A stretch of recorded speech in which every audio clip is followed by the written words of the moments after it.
I ran into this last week. Here's what fixed it for me. If you're trying to keep track of your Bouygues Prepaid balance, follow these simple steps. Step 1. Dial the balance check code. Open your phone's dialer and enter the specific code for balance checking. This is usually a short number that you can call to receive your balance instantly.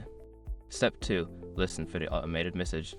After dialing the code, listen carefully to the automated message that will provide your current balance. Make sure your volume is up so you can hear it clearly. Step 3. Use the Bouygues app. If you prefer a visual method, download the Bouygues app from your app store.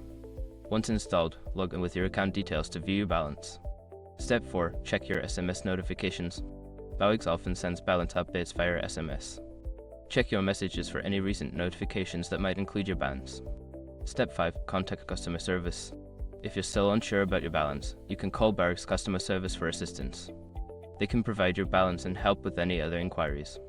Remember, keeping an eye on your balance can help avoid any surprises when you're trying to make a call or use data. Happy checking!